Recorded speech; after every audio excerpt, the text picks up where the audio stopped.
प्रभु श्री कृष्ण ने गोपियों के साथ बहुत सी लीला की हैं।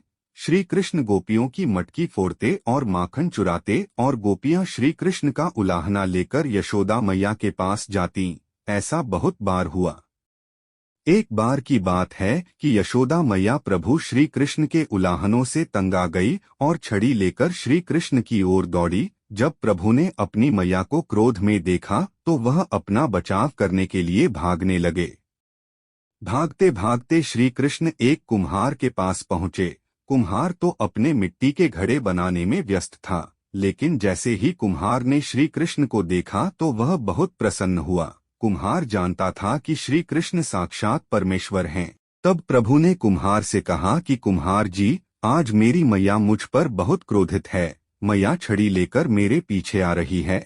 भैया, मुझे कहीं छुपा लो। तब कुम्हार ने श्री कृष्ण को एक बड़े से मटके के नीचे छिपा दिया।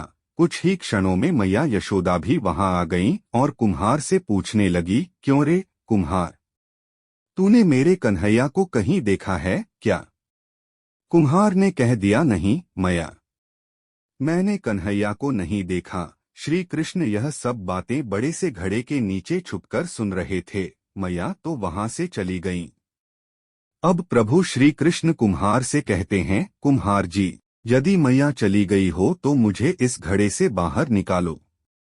कुम्हार बोला, ऐसे नहीं प्रभु जी, पहले मुझे 84 लाख यानियों के बंधन से मुक्त करने का वचन दो। भगवान मुस्कुराए और कहा, ठीक है, मैं तुम्हें 84 लाख योनियों से मुक्त करने का वचन देता हूँ। अब तो मुझे बाहर निकाल दो।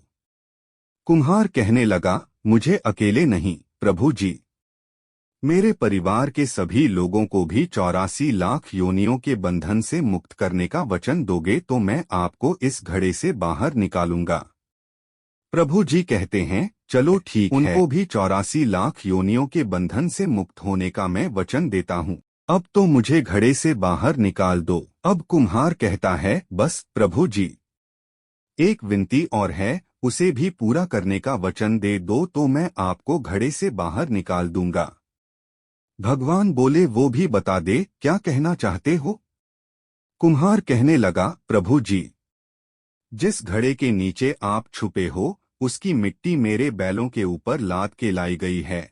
मेरे इन बैलों को भी 84 के बंधन से मुक्त करने का वचन दो। भगवान ने कुम्हार के प्रेम पर प्रसन्न होकर उन बैलों को भी 84 के बंधन से मुक्त होने का वचन दिया। प्रभु बोले, अब तो तुम्हारी सब इच्छा पूरी हो गई, अब तो मुझे घड़े से बाहर निकाल दो। तब कुम्हार कहता है, अभी नहीं भगवन, बस एक अंतिम इच्छा और है, उसे भी पूरा कर दीजिए, और वह यह है, जो भी प्राणी हम दोनों के बीच के इस संवाद को सुनेगा उसे भी आप 84 लाख योनियों के बंधन से मुक्त करोगे। बस यह वचन दे दो तो मैं आपको इस घड़े से बाहर निकाल दूंगा।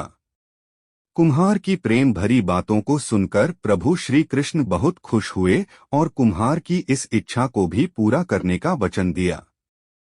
फिर कुम्हार ने बाल श्री कृष्ण को घड़े से बाहर निकाल दिया, उनके चरणों में साष्टांग प्रणाम किया, प्रभु जी के चरण धोए और चरणामृत लिया, अपनी पूरी झोपड़ी में चरणामृत का छिड़काव किया और प्रभु जी के गले लगकर इतना रोए कि प्रभु में ही विलीन हो गए।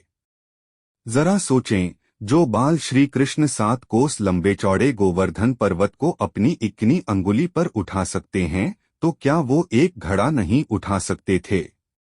लेकिन बिना प्रेम रीझे नहीं नटवर नंद किशोर, कोई कितने भी यज्ञ करे, अनुष्ठान करे, कितना भी दान करे, चाहे कितनी भी भक्ति करे, लेकिन जब तक मन में प्राणी मात्र के लिए प्रेम नहीं होगा, प्रभु श्री कृष्ण मिल नहीं सकते।